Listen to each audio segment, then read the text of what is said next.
안녕하십니까. 소중한 나 무한 행복 소나무 시간입니다. 여러분 만나 뵙게 되어서 반갑습니다. 석가모니 부처님 당시의 일입니다. 석가모니 부처님 제자분들 중에 신통제일, 신통력을 갖추신 스님들 중에서도 가장 으뜸이라고 불리운 신통제일 목건년 존자라는 분이 계셨습니다. 존자, 우리가 사리불 존자, 목건년 존자, 안한 존자, 존자자를 붙이는 것은 그런 거룩한 스님을 높이는 그런 표현이 되겠습니다. 그래서 이제 목건년 혹은 줄여서 목년이라고도 부릅니다. 목년 존자. 그리고 저 남방에서는 목갈라나라고도 부릅니다. 그래서 우리가 책을 볼 때 목갈라나, 목건년, 목년 다 같으신 스님입니다. 이 목건년 존자께서, 목건년 스님께서 어느 날 길을 가시다가 저 벌판에 사람인 듯 사람 아닌 한 아주 흉측하게 생긴 존재를 마주치게 됩니다.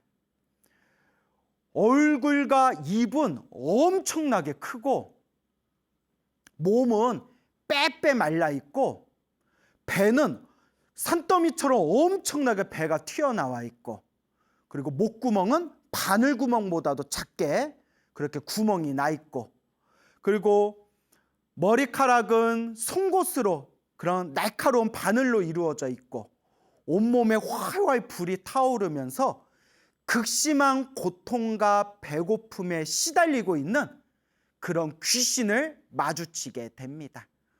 우리가 이러한 귀신을 아귀라고 부릅니다. 아귀, 배고플 귀신 귀, 배고픔에 굶주린 그런 업보가 많은 귀신들을 아귀라고 부릅니다. 아귀. 끔찍한 고통 속에서 입이 바싹바싹 메말라서 아주 극심한, 아주 고통스럽고 아주 괴로운 그런 갈증 속에서 허덕이면서 그런 엄청난 괴로움을 당하고 있는 그 아귀를 마주치게 됩니다. 이 아귀는 물을 마시려고 하면 물이 똥물로 변하거나 활활 타오르는 그런 펄펄 끓는 그런 마실 수 없는 용암같이 그렇게 변한다거나 혹은 하늘에서 비가 와도 하늘에서 내리는 비를 마시려고 하면 하늘에서 내리는 빗줄기가 불로 변해버린다고 합니다. 전생에 아주 나쁜 죄업과 업보로 인해서 이번 생 아무리 목이 마르고 아무리 괴롭고 갈증 속에 시달리고 눈앞에 물이 있어도 물을 마실 수 없는 그런 고통의 죄업 속에서 살아가는 그런 불쌍한 존재였습니다. 목건년 스님이 신통력의 힘으로 그 아귀를 보고 아귀에게 이렇게 묻습니다. 그대여, 그대는 어떤 죄업이 있길래 이와 같이 괴롭고 고통스러운 업을 받고 있는 것인가? 아귀가 대답합니다. 스님, 저는 너무나 목이 마르고 너무나 고통스럽고 괴로워서 대답할 힘조차도 없습니다.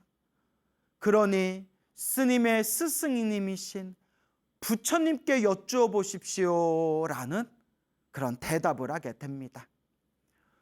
목건년이 사원으로 돌아왔을 때 때마침 부처님께서 여러 비구 스님들 앞에서 묘한 법을 설하시고 계셨던 때였다고 합니다.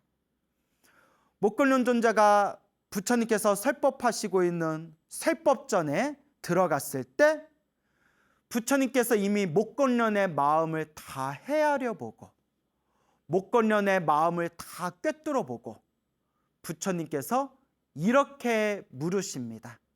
그대여, 혹시 여기로 오면서 혹시 괴이하고 신기한 것을 보지 않았는가? 괴이한 것을 보지 않았는가? 부처님께서 이미 다 꿰뚫어 보고 계신 거죠. 목건련 스님이 부처님 발 아래 예배하고 부처님께 여쭈어 봅니다. 세존이시여, 오다가 길 중간에 끔찍한 고통과 괴로움 속에서 시달리고 있는 아귀, 배고픔에 굶주린 귀신, 아귀를 만나고 왔습니다. 부처님이시여, 그 아귀는 어떤 업보의 인연이 있어서 저렇게 고통스럽고 저렇게 괴로움을 당하고 있는 것입니까? 부처님, 법을 설하여 주시옵소서라고 부처님께 청을 올립니다. 부처님께서 말씀하십니다. 착하다, 착하다. 참으로 질문을 잘 하였다. 마땅히 내가 자세히 분별하여 그대에게 법을 설하겠노라. 마땅히 잘 듣도록 하여라 하면서 머나먼 과거 전생 이야기를 들려주십니다. 수없는 과거 전생에 석가모니 부처님 이전에 다른 부처님 시대인 가섭 부처님 시대 때, 가섭불 부처님 시대 때 가섭 부처님 아래에서 수행을 하던 어떤 스님이 있었다고 합니다. 이 스님께서 먼 길을 걷다가 지독한 갈증과 괴로움을 느끼게 됩니다. 그 더운 날에 오랫동안 길을 걷다 보면 얼마나 덥고 목마르겠어요. 그때 스님께서 두리번 거리다가 저기에 어느 집 앞에 안악내를 만나게 됩니다. 그 안악내의 이름이 악견이었습니다. 악견이라는 그 부인에게 스님께서 말을 건넵니다. 제가 목이 몹시도 마르고 괴로워서 그런데 저에게 물 한 잔만 주실 수 있겠습니까? 사실 물 한 잔 주는 게 어려운 게 아니거든요, 여러분. 그렇잖아요. 물 한 잔 이렇게 드리는 게 어려운 게 아닌데 모르겠어요. 옛날에는 물이 귀한 시절이어서 한 잔의 물도 아까웠는지는 모르겠지만, 아니 안 주면 안 주지. 그 악견이라는 여인네가 입에 담을 수도 없는 추악한, 아주 흉악한 말을 내던지면서 스님을 문전박대했다고 합니다. 저리 가시오, 꺼지시오, 그대에게 줄 물은 없소. 아주 흉악하고 추악한 그런 욕설을 던지면서 스님을 내쫓았다고 합니다. 그 물 한 잔 정성스럽게 공양을 올렸더라면 훨씬 더 큰 공덕과 복을 지었을 텐데. 그래서 우리 부처님께서도 말씀하셨죠. 복 없는 중생은, 박복한 중생은 복이 찾아와도 발로 차버린다. 그 악한 마음을 가진 악견이라는 여인은 그 후로도 인색하고 그런 아주 자기 것만 아끼는 구두쇠와 같은 마음으로 주변 사람들에게 베풀지 않고 다른 사람들을 박대하고 그렇게 박복한 삶을 살면서 목숨이 끊겼다고 합니다. 이와 같이 서가모니 부처님께서 과거 전생 악견이라는 인색하고 욕심 많은 아주 거친 마음을 품었던 여인의 이야기를 들려주면서 석가모니 부처님께서 이와 같이 말씀하십니다. 그대여, 그때 그 수행자에게 물 한 잔 주지 않고 모진 말을 내뱉었던 그 여인이 바로 지금 그대가 길에서 봤던 그 아귀의 전생이었느니라.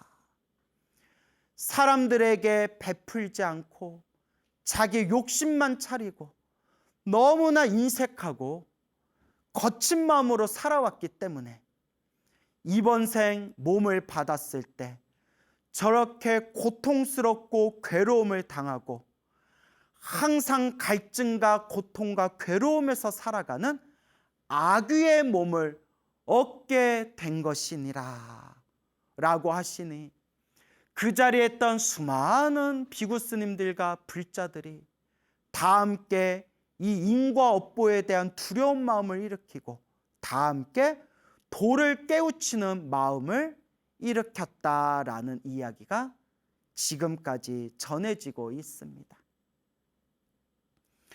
누군가 우리에게 무언가를 달라라고 했을 때는 내 능력껏, 내 형편껏 그 사람에게 베풀어 준다면 엄청난 복을 짓게 됩니다. 단 저도 내가 가진 것에 있어서만큼 부족함이 있고 무언가 무리가 온다고 생각했을 때에는 정중하게 거절하셔도 됩니다.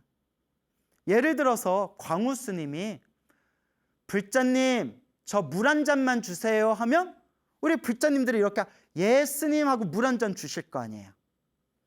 불자님 저 아이스 아메리카노 한 잔 주세요 하면 요새 그거 뭐 비싸면 한 4, 5천 원, 요새 4, 5천 원 하더라고요. 4, 5천 원짜리 이렇게 아이스 아메리카노 한 잔 저한테 뭐 10잔이라도 사주실 수 있잖아요. 우리 불자님들. 불자님 저 망고 빙수 사주세요 하면 인터넷 보니까 망고 빙수 너무 비싸더라고요. 그래도 불자님 중에서는 아유 우리 광우스님이 먹고 싶다는데 내가 비싸더라도 망고 빙수 하나 정도는 사줄 수 있지. 물론 사달라는 말은 아니에요. 또 이거 듣고 오해하시면 안 돼요. 지금 비유를 드는 거예요. 망고 빙수까지는 사주실 수 있을 거예요. 근데 이렇게 올라가면 이것까지는 내가 좀 무리다라는 선이 있잖아요. 불자님 저 불자님 집문서 좀 주세요 하면 여러분들이 집문서 못 주잖아요. 예? 그렇잖아요. 나 집문서 좀 주세요 목사님 이러면 말해놓고 내가 웃기다 야. 그러니까 아니다 싶을 때는 정중하게 거절할 수 있어요. 여러분, 어떤 착하고 순진한 불자님이 절에서 뭘 부탁을 했는데 자기가 좀 버거운데 절에다가 차마 자기가 싫다라고 거절하는 그런 말을 할 수가 없어서 마음고생이 좀 심하다라는 얘기 듣고 내가 너무 착하시다. 근데 불자님 불편하시면 거절하시면 돼요. 괜찮아요. 아니 내가 할 수 있는 것만큼만 하시고 불편하고 부담스러우면 정중하게 사정 이야기하고 거절하셔도 돼요. 이렇게 말씀드린 적이 있었거든요. 그러니까 내가 도와드릴 수 있을 만큼은 도와드리되 내 형편을 넘어섰다, 내가 부담할 수 있는 선을 넘어섰다 할 때는 이렇게 정중하게, 좋은 말로 정중하게 거절하면 그거는 나쁜 업이 되지 않아요. 하지만 이 악견이라는 여인은 스님이 물을 주세요라고 했을 때 솔직히 내가 가지고 있는 물도 우리 가족들이 다 먹기 힘들 정도로 내가 급박한 상황이면 사실 못 줄 수도 있어요. 못 줄 수도 있어요. 단 주지 못하더라도 미안한 마음으로 말이라도 곱게 해야 된다. 말이라도 곱게 해야 된다.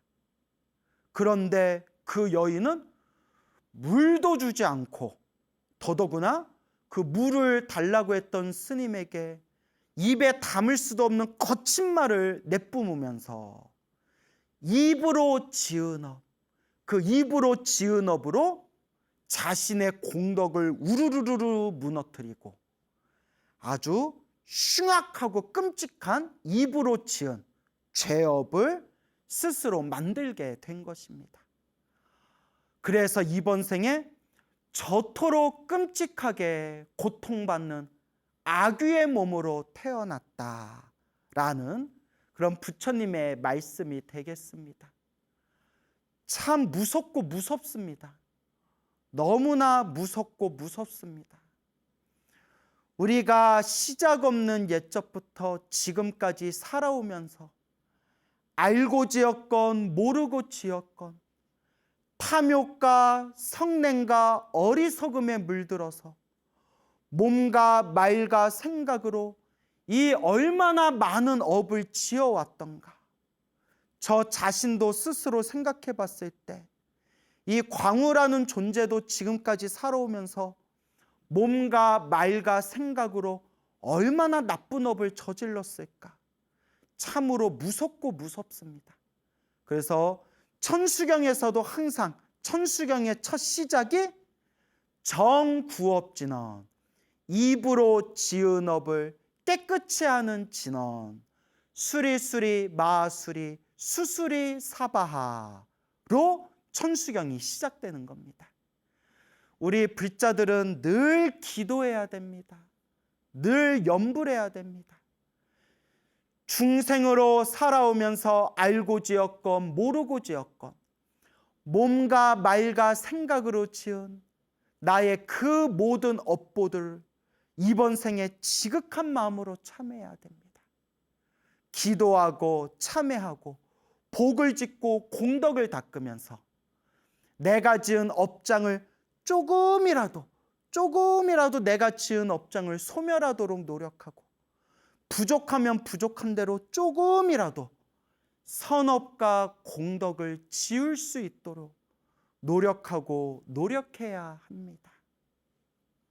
이와 같이 과거 전생에 자기가 지은 그 인색한 마음 그리고 악한 마음으로 입으로 내뿜은 그 추악한 말의 죄업 때문에 끔찍한 악귀로 태어난 그런 업보 중생의 이야기를 여러분들께 들려드렸습니다. 이건 남 얘기가 아닙니다. 우리 얘기입니다. 우리는 번뇌망상이 가득하고 수많은 죄업과 업보를 저지른 중생이지만 스스로의 잘못을 뉘우치고 알고 끊임없이 그냥 조금이라도 파리똥만큼이라도 내 업장을 소멸한다는 마음으로 닦아 나아가야 할 것입니다. 두 번째 이야기를 들려드리겠습니다. 석가모니 부처님 당시의 일입니다. 그 어느 큰 도시에 돈이 엄청 많은 부자들의 모임이 있었다고 합니다. 재물이 많은 부자들의 모임이 있었는데 이 돈이 많은 이 부자들이 꽃이 아름다운 동산에서 잔치를 벌였다고 합니다.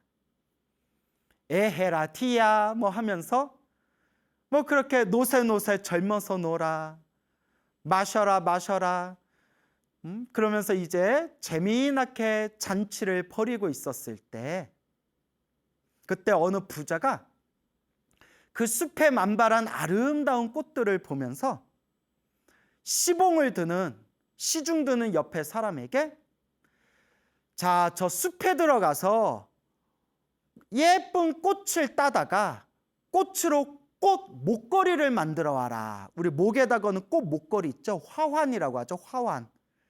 꽃 목걸이를 만들어 와라 라고 주문을 합니다. 이러던 사람이 숲속에 들어가서 여기저기 다니면서 예쁜 꽃들을 꺾으면서 꽃 목걸이를 만들려고 바구니에다가 꽃을 담고서 이제 본래 있던 곳으로 돌아가려는 그 길 중간에 부처님을 마주치게 됩니다. 두둥 부처님을 마주치게 돼요. 너무나 아름답고 너무나 거룩하고 너무나 위대한 그런 부처님의 생생하게 살아있는 모습을 딱 보는 순간 이 꽃을 따던 남자가 이 꽃을 따던 사람이 부처님 발 아래 절을 올리고 부처님을 향해서 합장 공경을 올렸다고 합니다. 너무나 거룩하신 부처님을 보고 그 기쁨이 가득 가슴에서 울려 퍼지는 걸 느끼면서 진실되고 진정한 마음으로 그냥 부처님께 무언가 부처님을 찬탄하고자 하는 그런 강한 열망에 사로잡혀서 부처님께 자기가 힘들게 따서 모아놓은 아름다운 꽃을 부처님께 공양을 올렸다고 합니다. 부처님께 꽃공양을 올립니다. 꽃보다도 아름다운 우리 부처님, 꽃보다도 더 이쁜 우리 부처님, 부처님께 꽃공양을 올립니다 하고 부처님께 꽃을 뿌리고 부처님 발 아래 꽃공양을 올리게 됩니다. 부처님의 거룩한 모습을 보면서 한없는 기쁨과 행복을 느낀 이 꽃을 따던 사람은 다시 숲속에 들어가서 다시 꽃을 따기 시작합니다. 왜냐하면 꽃 목걸이를 만들어야 되기 때문에 모아놓은 꽃은 부처님께 다 공양을 올렸지 않습니까?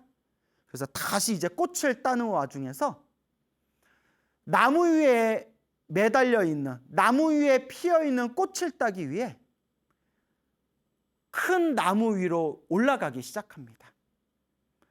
나무 위로 올라가서 꽃을 따고 꽃을 따는데 발을 헛디뎌서 나무에서 툭 하고 떨어지는데 꾀꼬닥 하고 숨이 끊기고 맙니다. 아이고고 이걸 어째요. 사실 저는 이런 불교설화를 보면서 뭘 상상했냐면 나무 위에서 꽃을 따다가 뚝 하고 떨어져서 나 죽었다 생각했는데 부처님께서 환한 미소로 그 떨어지는 남자를 받아주셨다. 뭐 이런 또 아름다운 해피엔딩이 있지 않습니까? 샤라라랄라 하면서 근데 불교설화에서 제가 본 불교설화에서 그 꽃공양을 올리던 남자가 꽃에서 그 꽃을 따다가 나무에서 뚝 떨어져 가지고 땅에 떨어지는 충격에 의해서 꽥 하고 숨이 끊기고 맙니다. 나무 아미타불 관세음보살, 부처님께 꽃공양을 올리고 부처님께 절을 하고 공경 예배를 했는데 왜 부처님은 그 나무에서 떨어지는 남자를 왜 안 도와주신 걸까요? 이것도 자기 어변입니다. 부처님께서도 말씀하셨습니다. 자기가 지은 업의 인연은 자기가 받을 수밖에 없구나. 하지만 마무리는 훈훈하게 끝내야 되겠죠. 여기서 꽥 하고 죽었어요. 끝나면 뭔가 딱딱한 듯한 찝찝함이 남겨지지 않습니까? 나무 위에서 떨어져서 일찍 세상을 떠나야 했던 것이 그 남자의 업보의 인연이었다며 이 남자가 죽기 전에 숲에서 부처님께 지극한 마음으로 공경 예배하고 꽃공양을 올렸던 복과 선업과 공덕의 힘에 의해서 나무에서 떨어진 그 남자가 숨이 끊기는 그 즉시에 눈 깜짝할 사이에 눈 한번 떴다 감았다 뜬 사이에 하늘세계 도리천 하늘의 신으로 뿅 하고 태어났다고 합니다. 와, 어쨌거나 비록 이야기지만 훈훈하게 해피엔딩이죠.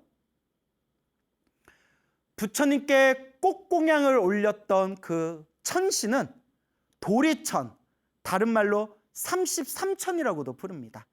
도리천 33천에 뿅 하고 태어났는데 꽃과 같이 너무나 아름답고 너무나 훌륭한 그런 얼굴과 몸을 갖춘 아름답고 훌륭한 미모를 갖춘 하늘세계 신으로 태어났다고 합니다.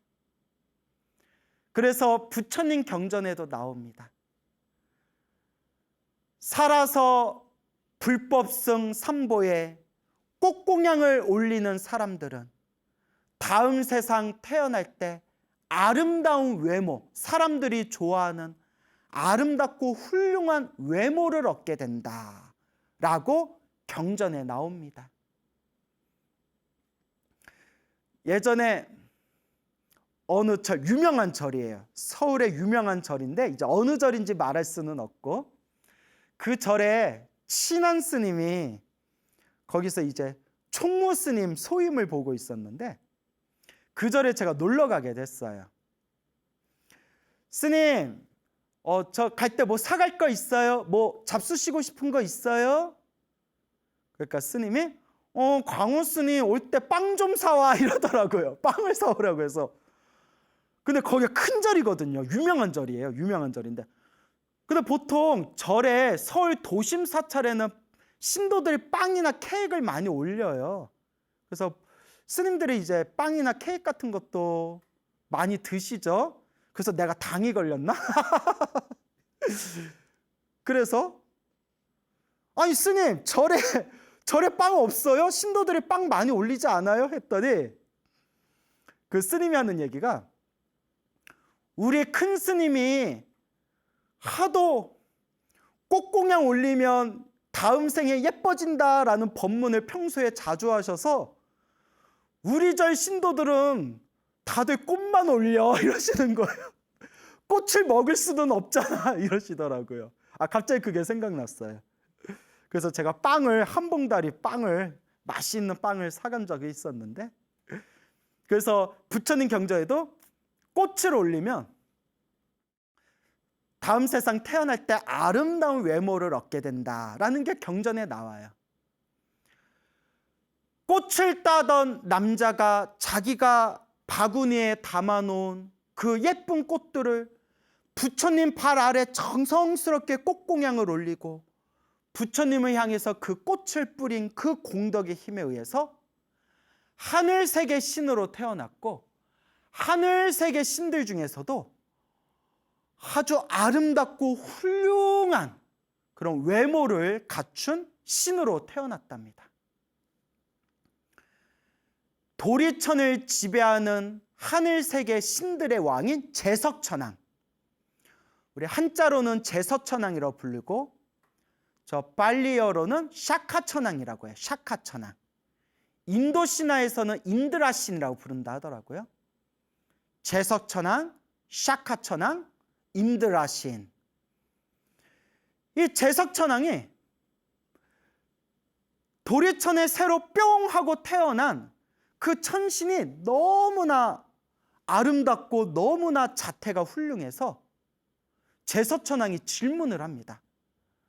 그대여, 천신이여, 천신, 하늘의 신이여, 그대는 전생에 어느 곳에서 어떤 복을 지었기에 이렇게 아름다운 외모를 갖추었는가? 하늘 신들의 왕인 제석천왕조차도 감탄할 정도로 아름다운 몸을 갖춘 거예요. 그때 그 천신이 자기 자신의 전생 이야기를 제석천왕에게 들려줍니다. 저는 숲에서 꽃을 따다가 거룩한 부처님을 배웠고 부처님께 정성스러운 마음으로 꽃공양을 올린 뒤에 다시 나무 위에 올라가서 꽃을 따다가 나무에서 떨어져 숨이 끊겼는데 눈 한번 감았다 뜬 사이에 이 하늘세계 신으로 태어난 것입니다. 오, 위대하십니다, 부처님. 부처님께 단 한 번 잠깐 사이에 지극한 마음으로 복을 한번 지었을 뿐인데 이와 같이 크나큰 공덕을 성취하게 되었나이다 라고 하면서 하늘세계 천신이 부처님께서 머무르고 있는 사원에 그 천신이 땅으로 내려와 그 천신이 부처님 발 아래 합장하고 공경하고 위대하신 부처님을 향해서 찬탄의 노래를 부릅니다. 위대하십니다 부처님, 거룩하십니다 부처님, 부처님께 지극한 마음으로 귀의합니다.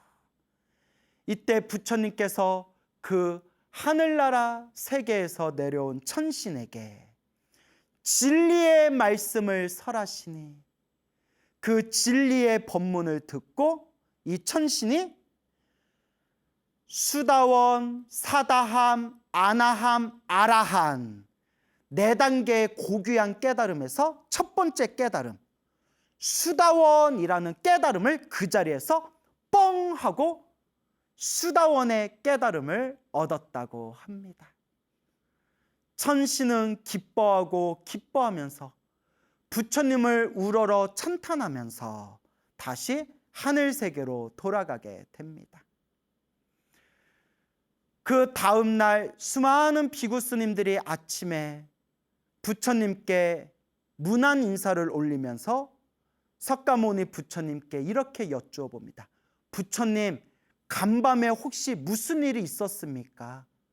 간밤에 온 사원이 환하게 광명이 비출 정도로 이 부처님이 계신 처소에 빛이 가득했는데 하늘에 제석천왕이 내려온 것입니까? 하늘세계 신인 범천왕이 내려온 것입니까? 아니면 사천왕들이 내려온 것입니까? 아니면 혹은 여러 신장들이 부처님을 찾아온 것입니까? 석가모니 부처님께서 아니다, 아니다, 그것이 아니다 하면서 꽃공양을 올리던 사람이 나무 위에서 떨어져서 목숨이 끊겼지만 하늘세계의 신으로 태어나 부처님께 감사의 인사를 올리기 위해서 간밤에 부처님의 처소에 찾아왔던 이야기를 비구 스님들에게 들려줍니다. 그 자리에서 법문을 듣던 모든 스님들과 불자들이 다 함께 기뻐하고 다 함께 찬탄하고 다 함께 깨달음의 마음을 일으켰다고 합니다. 여러분들에게 오늘 2가지 이야기를 전해드렸습니다.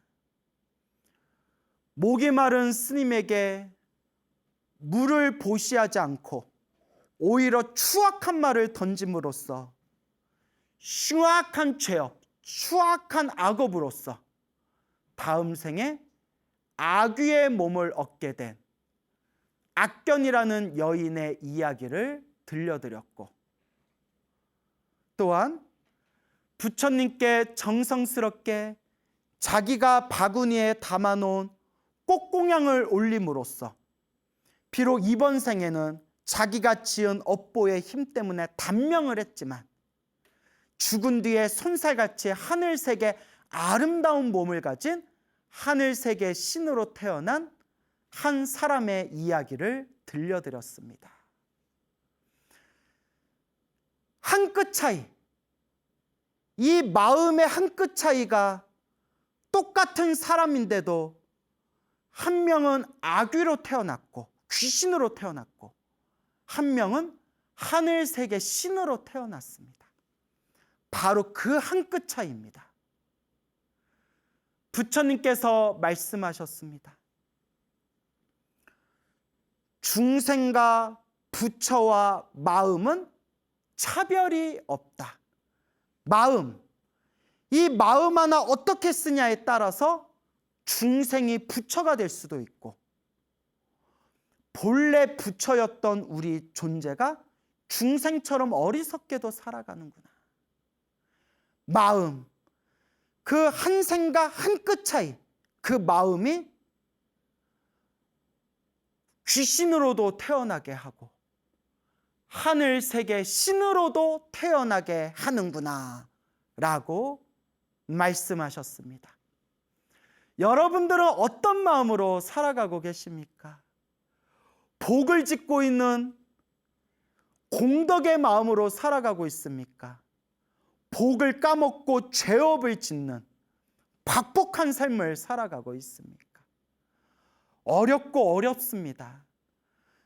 이 자기 마음을 잘 쓸 수 있다면 우리 중생은 벌써 다 부처님이 됐을 겁니다. 이거는 제 얘기입니다, 여러분. 남 얘기가 아니라 제 얘기입니다. 저처럼 머리 깎고 승복 입은 스님조차도 요 마음을 잘 못 써가지고 스스로도 괴롭고 다른 사람들한테도 마음에 상처를 주고 누구보다도 불교 공부를 열심히 했다는 저 자신조차도 요 마음을 잘 쓰지 못할 때 참 이 중생의 업이 무겁고 중생의 업이 두텁구나라고 부처님 앞에서 간절하게 참회의 기도를 올리게 됩니다. 이 마음의 한 끗 차이가 나의 행복과 불행을 만드는구나. 여러분들은 아귀로 태어난 그 여인과 같은 마음으로 살아가십니까? 아니면 하늘세계의 신으로 태어난 그 꽃을 따던 사람과 같은 마음으로 살아가십니까? 하지만 기본적으로 우리 불교TV BTN 꾸준히 보시고 이 소중한 나 무한행복 꾸준히 보시고 부처님 가르침 공부하기를 좋아하면서 꾸준히 기도하시는 분들은 기본적으로 성근이 있는 분입니다. 착할 선, 뿌리 익은 성근이 있는 분들입니다. 다만 이 성근을 우리가 잘 닦아나가야 됩니다. 성근을, 이 착한 뿌리를 잘 우리가 간수해야 합니다. 여러분, 명심할 게 있습니다. 어떤 사람들은 복을 짓는다, 복을 지어라, 복을 쌓아라 하면 싫어하는 사람들이 있습니다. 그는 그 사람들이 이상한 사람들이에요. 부처님 경전에서도 깨달음을 얻고 지혜를 얻으려면 반드시 복을 지어야 된다라고 경전에서도 분명히 말씀하셨습니다. 그래서 제가 늘 불자님들께 복을 지어라, 복을 지어라, 선업을 쌓고 공덕을 닦아라 늘 말씀드리지 않습니까? 그와 같습니다. 그 꽃공양을 올리던 그 남자, 그 사람도 부처님께 그 꽃공양을 올렸던 그 복을 지은 마음으로 하늘세계 신으로 태어났고, 하늘세계 신으로 태어나서 인간세계로 내려와 부처님께 인사드리고 부처님께 설법을 듣는 순간 부처님의 고귀한 깨달음 4단계 중에서 1단계 수다원의 거룩한 깨달음을 얻게 됩니다. 복을 지었기 때문에 하늘세계 신으로도 태어날 수 있었고 부처님의 설법을 듣고 마음의 깨달음도 얻을 수 있었던 겁니다. 복이 없으면 수행도 할 수 없고, 복이 없으면 부처님 법을 만날 수도 없고, 복이 없으면 부처님 법을 만나도 좋은 스승을 만날 수가 없고, 복이 없으면 수행을 하고 싶어도 제대로 수행이 되지를 않습니다. 그래서 복이 그만큼 중요한 겁니다. 그래서 대승불교에서는 복과 지혜를 함께 닦아라, 복해쌍수라고 말하고 있는 것입니다. 오늘 첫 번째 들려드렸던 그 악견이라는 여인이 아귀로 태어난, 배고픈 귀신으로 태어난 그 악견이란 여인이 목마른 스님이 오셨을 때 물 한 잔만 주실 수 있겠습니까? 했을 때 그 한 잔의 물공양만 정성껏 올렸어도 그 악견이란 여인은 혹 다음 생에 천상세계에 태어날 수도 있었을 것이고, 혹은 인간세계에 태어나서 복을 누리면서 살 수도 있었을 겁니다. 차라리 스님, 제가 형편이 어렵고 딱 저희 가족들만 마실 수 있는 물만 남았기 때문에 물을 드리기가 어렵습니다, 미안합니다 라고 정중하게 거절만 했었어도 그렇게 끔찍한 아귀의 몸으로 태어나지는 않았을 겁니다. 이 마음이라는 한 끗 차이가 참으로 무섭습니다. 그러니 우리 불자 여러분, 우리 소나무를 시청하시는 우리 소나무 애청자 여러분, 늘 이 마음을 잘 닦아야 됩니다. 근데 잘 안 돼요. 아니, 나도 잘 안 되는데요. 잘 안 돼요. 안 되는데 그래도 그냥 한 번이라도 더 웃어주고 한마디라도 좀 곱게 얘기해주고 그냥 내 형편껏 물 한 잔이라도 공양 올릴 줄 알고 그렇게 복과 선업과 공덕을 닦아야 합니다. 복과 지혜를 함께 닦아야 합니다. 다음 생에 아귀로 태어날 것인가? 다음 생에 하늘세계 신으로 태어날 것인가? 내 미래 세상에 행복의 열매가 열릴 것인가? 불행의 열매가 열릴 것인가? 내가 지은 업의 인연법이구나. 내가 지은 업의 인연법을 항상 마음에 되새기시고 늘 마음을 닦고 부처님 가르침 지혜를 잘 닦고 복과 선업을 잘 지어나가는 불자 여러분이 되시기 바랍니다. 여러분, 행복해지고 싶습니까? 행복한 삶을 창조하고 싶습니까? 복을 지으십시오. 선업을 지으십시오. 공덕을 쌓으십시오. 복과 선업과 공덕의 힘이 여러분들을 진정한 행복의 길로 이끌어 줄 것입니다. 여러분, 성불하십시오.